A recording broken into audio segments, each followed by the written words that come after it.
Com a presença de ex-ministras do STF, a Suprema Corte promoveu nesta quinta-feira uma sessão especial com pautas voltadas às mulheres. Assunto para a repórter Janaína Camelo. Janaína, atualmente a representatividade feminina no STF se resume à presença da ministra Carmen Lúcia. E a magistrada falou justamente sobre a participação das mulheres e saiu em defesa da igualdade de gênero. Boa noite, bem-vinda. Boa noite, Thiago. Boa noite a todos que nos assistem aqui no Jornal Jovem Pan. A ministra, então, ela aproveitou essa sessão especial, para fazer um discurso aí, para dizer que a data do Dia Internacional da Mulher, que é comemorada amanhã, deve ser vista aí como uma data de reflexão. E disse que hoje as mulheres querem a pacificação entre as pessoas.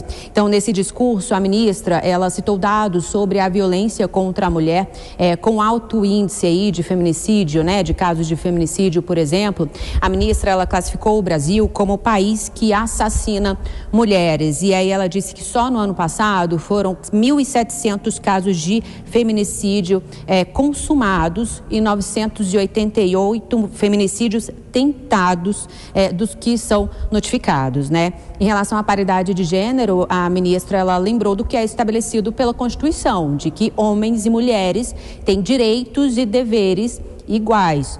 Vamos ouvir um trechinho do que ela falou mais cedo. Homens e mulheres são iguais em direitos e obrigações nos termos dessa Constituição. E mesmo sendo obrigação atuar igualmente, as possibilidades desta construção conjunta muitas vezes nos é negada. Dizem que nós fomos silenciosas historicamente. Mentira, nós fomos silenciadas, mas sempre continuamos falando, embora muitas vezes não sendo ouvida. Quem discursou também em relação ao direito da mulher foi o presidente da Suprema Corte, o presidente do STF, o ministro Luiz Roberto Barroso, e ele disse que a igualdade de gênero é uma luta ainda inacabada, mas que já há muitas vitórias aí conquistadas. E aí ele aproveitou para dizer que já há uma política de paridade de gênero na Justiça e também que o Conselho Nacional de Justiça, por exemplo, já instituiu aí um protocolo para julgamento na perspectiva de gênero, que já vem inclusive sendo aplicado nos tribunais. O ministro também disse que acredita que no judiciário já vem implementando políticas suficientes de paridade de gênero, na visão dele. E como você disse, Tiago, a ministra Carmen Lúcia hoje é a única representante do feminino na Suprema Corte. Essa é uma grande questão que vem sendo aí discutida há bastante tempo, a baixa representatividade das mulheres nos tribunais superiores. A gente separou um trechinho do que o presidente da Suprema Corte disse mais cedo também. Vamos ouvir. Nós somos muito preocupados com a questão da justiça de gênero, não apenas por uma questão de justiça para com as mulheres, mas também porque a agregação das mulheres às posições de liderança agrega um valor qualitativo diferenciado. A vida é feita do masculino e feminino e uma boa combinação das duas coisas é extremamente produtiva. E aí nessa sessão de hoje, Tiago, que foi especialmente para julgar ações aí com relação ao direito da mulher, o Supremo Tribunal Federal começou a julgar uma ação da Procuradoria-Geral da República que pede... Já a gente complementa com a nossa repórter de Brasília e agora eu passo já a palavra para os comentaristas sobre esse assunto, essa discussão hoje na Suprema Corte. Dora Kramer, parece um trocadilho, talvez uma frase que não agrada muito, mas a própria justiça não tem justiça com o feminino, é isso?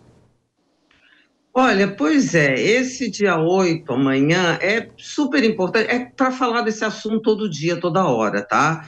Porque é preciso que se ensinem as pessoas, As pessoas precisam aprender, porque até na questão das regras, das leis, a coisa anda de uma maneira um pouco melhor do que na realidade. Na realidade, é dureza, A gente vê um presidente que subiu a rampa prometendo diversidade, acompanhado da diversidade, que parece que desceu a rampa e não se instalou no governo. Então é preciso que esses discursos, essa questão, precisa ser sempre discutida e ensinada em todos os níveis, gente, e ensinada para todo mundo, não é só para os homens, não é? É para as mulheres também. para as crianças, é para os filhos, é para dentro de casa, na escola, porque o mundo é composto de homens e mulheres e, portanto, a paridade de oportunidades, a igualdade de oportunidades é uma questão, sobretudo, de humanidade.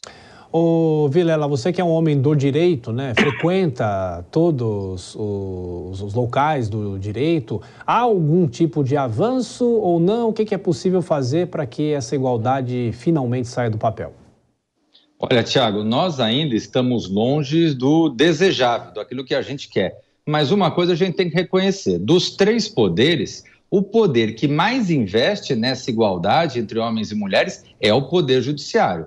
Você vê ao longo dos últimos anos uma série de critérios estabelecendo padrões de igualdade, critérios esses que são cumpridos. É evidente que não se muda de uma hora para outra, mas o poder que mais está avançando nesse sentido é o Judiciário. Tanto que quando a gente analisa ano a ano o índice de mulheres na magistratura, o índice de mulheres nos tribunais, ele é cada vez maior. A gente até gostaria que fosse um ritmo mais rápido, mas que no judiciário ele está avançando, e isso ele está avançando.